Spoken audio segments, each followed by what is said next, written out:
So I hope my slides come. So good. Okay, I'm going to do a little bit of a personal presentation of what happens when you turn BGP to 11. This is a story about the Netnod looking glass server. And yeah, let's start. So why does this matter?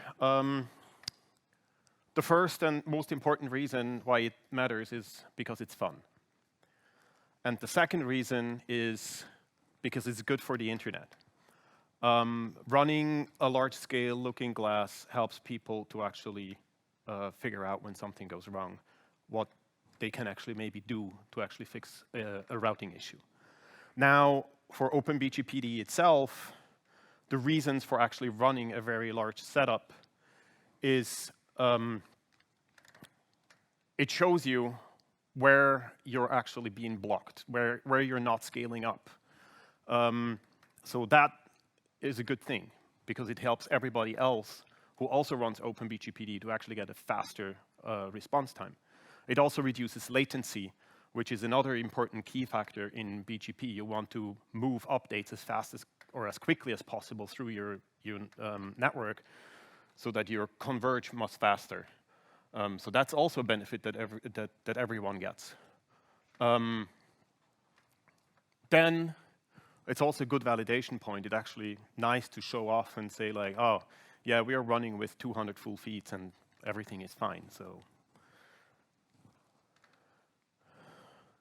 this talk is about this thing. It's the Netnod looking glass. You can Google Netnod looking glass and you actually find the website. I'm not going to do a demonstration here, but that's the start page.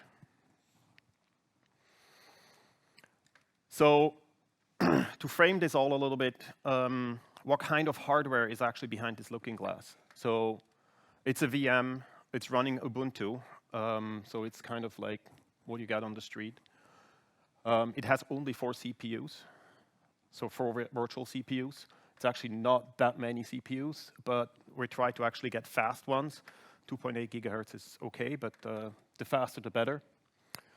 But it gets a whole lot of memory. It needs a lot of memory to actually store all this information. So 125 gigs is a good number, and currently we're using around 70 to 80, depending what else is running on it. So we also run RPKI clients straight on that machine as well. So we can actually show you if something is RPKI valid or RPKI invalid. So you can also use this looking glass to actually see if you kind of screwed up your RPKI ROA entries. This is by far my largest OpenBGPD setup that I've ever seen. At the moment when I took this snapshot, it was 115 pairs of IPv4 full feeds, which is almost 90 million prefixes or different paths that we actually learned. We have about 104 IPv6 feeds. Normally we configure both session types, but there seems to be still some ISPs that only do IPv4, which I don't really understand, but okay. That's around 15 million prefixes. Then because of adjacency rib in, local rib, adjacency rib out, this whole goes up to about 400 million prefixes in the database. We have about 32 million different BGP paths and around 2 million different community sets, which is actually quite few if you consider that 32 million different BGP paths are around. So people are not using communities that much. So when Joop came to me and said like, oh, I'm trying to run this with OpenBGPD and it's not working very well, I was like, okay, I'm gonna have a look. So I logged into the machine and actually tried to figure out what's going on. And first of all, it was quite obvious it takes a long time to actually reach a steady state. Or I wasn't even sure if it actually reaches the steady state at that point. The CPU usage was just like 100%, like it was just packed. and I wasn't sure why, but yeah, it was obvious something is not kind of working. Then we also have some fire hose feed, so we're actually feeding a few different people with everything we're receiving. We kind of dump them to them with add path enabled BGP feeds, so they get the same thing that we have in our database. And it looked like these feeds are not able to catch up. Like they were constantly sending updates, and they're just not making progress. And last but not least, the looking glass was sometimes quite slow, especially certain commands were especially slow. So thinking about this a little bit, what are the problems? So first of all, you need to keep the sessions up and running. Now, this is not really a problem for OpenBGPD. We can run many feeds, and we can keep them alive. This is by design. We're always able to send you a keep alive, and with that kind of keep the BGP session going, even when there is a lot of work in the background going on. So that's a good thing. So this works. But the convergence time is not great. So we need to be faster there. We also need to figure out what's going on with these add path enabled BGP feeds, because they're somewhat slow. And it seems like we're not able to actually keep up with the feeds. And then, as a last point, is we need to figure out what's going on with the looking glass and why it's sometimes slow. Now, as usual, you'll have the low-hanging fruit. That's the stuff that you more or less immediately see. You go like, duh, I'm stupid, and you fix it. And I don't have any numbers for these things because I quickly fixed them, and then it was deployed, and it's fine. Anyway, so for the looking glass, we realized we're actually doing full table walks for things we don't need to do full table walks. So that's bad. And just fixing that reduced actually the problem on the looking glass massively, and queries that before went like 3 minutes suddenly took just 1 second. So that's a big, big improvement. The second thing that I realized is that our internal data structures actually didn't really scale as well as I thought. With that many full feeds, a lot of the hash tables just kind of overflowed and became extremely slow. So as a first step, I just replaced them with a binary lookup tree. And with that, actually, these lookup times became much more reasonable. And thanks to these internal faster lookups, a lot of the problems were kind of mitigated.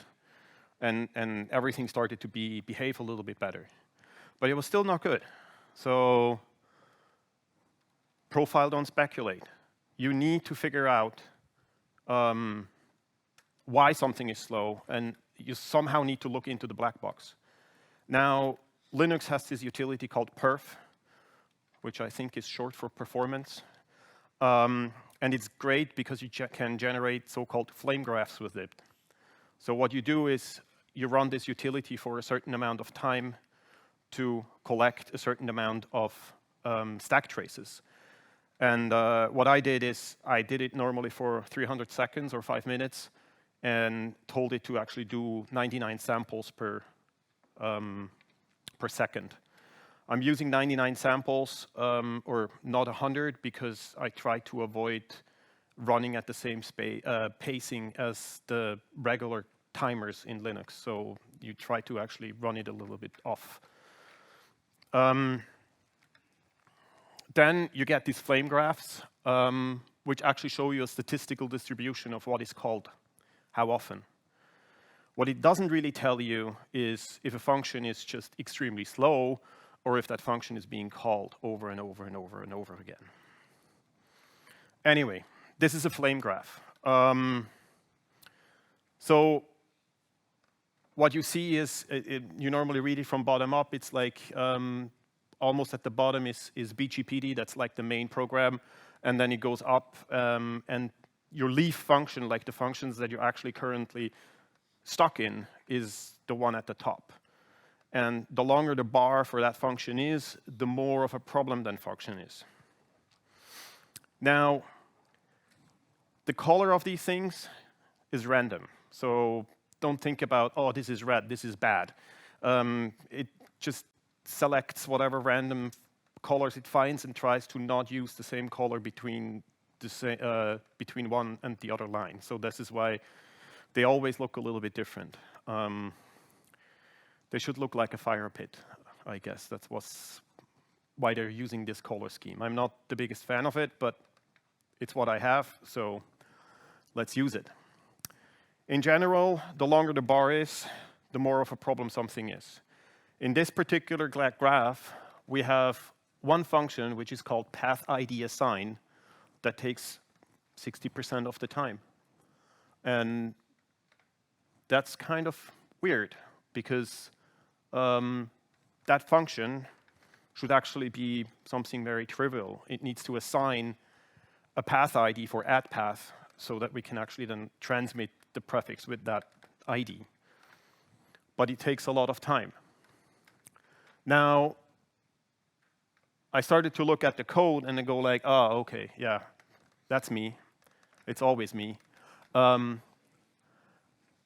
This function is doing way too much work. What it does is, at the beginning, it tries to find the prefix in the database, looks then really like, oh, okay, I really need to have that prefix from that peer, which is actually kind of walking a long list of, in this case, because we have 100 peers at least giving me the same prefix. So we're walking 100 peers and looking for, am I already around, yes or no? In most cases, actually, the answer for that thing is no. And then if I'm actually existing, I can kind of take a little bit of a shortcut, else I'm going to assign a random ID and going to look, is this ID already taken? And that's also normally an answer that is no, but I still need to walk every prefix again. So it's like very slow. Now, as usual, present me hates past me because he was like, oh, I'm going to do something quick and easy. Let's do this.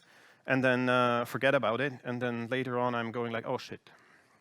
So it's actually quite easy to fix this because most people are actually not using add path. So you're only sending us one path. So I can actually assign you a static path ID for everything that you're sending to me. I can always reuse the same path ID for all the prefixes you're sending. I don't have to do something complicated. And that's what I did. So I just added a check if the peer has the path, it has add path enabled. If yes, I still have to take the long way from before. But if no, I can just assign or return the path ID that I have for the peer. And with that, this problem is completely gone. Like, it's not even showing up anymore in this graph. Like, it's so fast now, it dropped out of the flame graph. Now, there is still a little bit of an issue because we still have this prefix by peer. It's just now connected to another function, which is a function called prefix get, which is more or less like the thing of give me a prefix from that peer. And that's still something where future me is going to hate past me for actually having to fix that. Now, on the other side, sending updates was also very expensive. And looking at this is a little bit more complicated because we're seeing that there is again, about these 60%, it's always 60%. I don't know why, but it turned out to be very often around that number. That we're actually spending about 60% of our time just generating an update. And here it's a little bit different because upGenerate add path, that function, you realize there is a lot of stuff going on top of it. So it does a lot of work, but the thing is, and that what made me start thinking is like, it's actually not really necessary to do all this work. So the function upGenerate add path is way too complicated. It re-evaluates all prefixes over and over again because it tries to figure out for the add path case what it actually needs to send to the other side. And it needs to go, oh, okay, I got in an update. I need to kind of figure out, is this in the set that I actually should send?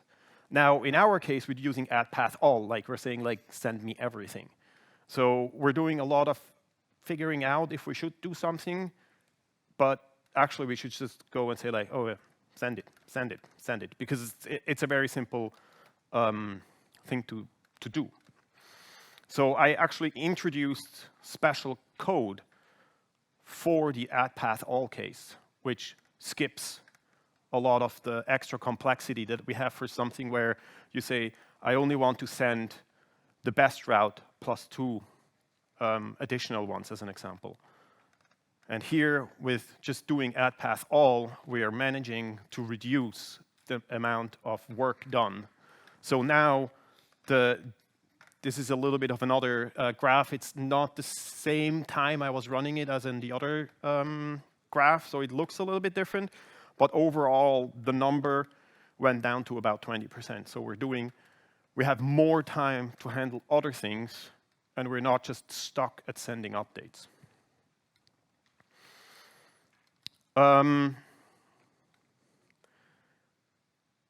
We still have problems. We're then spending a lot of time in various lookup functions. So there is lookup functions for communities. There is lookup functions for the BGP path. There is lookup functions for the prefixes with prefix get, which is actually one of the larger ones that we see here in the graphic, in that graph. And those are still an issue. And to fix those, a little bit more work is actually necessary. So I know I have to fix prefix get. I need to make that faster, but to do that, it probably requires us to kind of change the database format a little bit. We need to make sure that we're not have to walk lists to figure out if something is in the database or not. We need to make this better. The other thing that I started to notice is because the database and the data set is so big, we're actually missing the CPU cache. Like there is just, we're really memory bound, and the CPUs are actually not really doing all that much work because they're always waiting for the memory. So there, it's also kind of a thing where we need to start thinking about what do we need to do to be more cache friendly? What can we do to make BGP faster on modern CPUs, where you have big caches, but they're still not so big, but or like your main memory is just not fast enough to keep on looking up things 100 million times a second. Good. So the conclusion is that we fixed a few things, and it's now up and running. It's actually fairly good. It runs quite stable. The initial convergence time is, with sending everything to the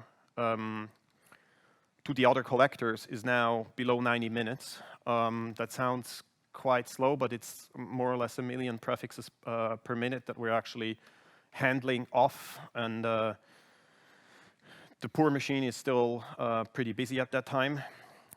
The more important thing is that actually the sessions are stable. Once they're up, they remain up. We have a few sessions that constantly flap, but it's normally because we actually send the other side a notification saying, like, you're not sending us hello timers. So it's very often a network issue between us and the remote host, and it's very seldomly actually us that is the reason for a session drop. It's actually working so well that we're actually doing raw validation on the box. We're actually doing those, I think, hourly now. So you should actually get a pretty good understanding of what you see in the table. And yeah, that's pretty cool. So from my side, I want to thank Netnod for actually inviting me to become here. I want to thanks to Siri for giving me a lot of support. And especially also to Job and the NLNOC team for actually giving me access to that machine and allowing me to play around with it. Because it's not very often that you're able to actually run a system at that scale. And with that, I'm done. Are there any questions? Any questions on OpenBGPD for Claudio? We have some time. Okay. There's somebody over there. Ah, in the light. Well spotted. Can you keep your hand up just so that they can deliver the microphone to you? 20 minutes.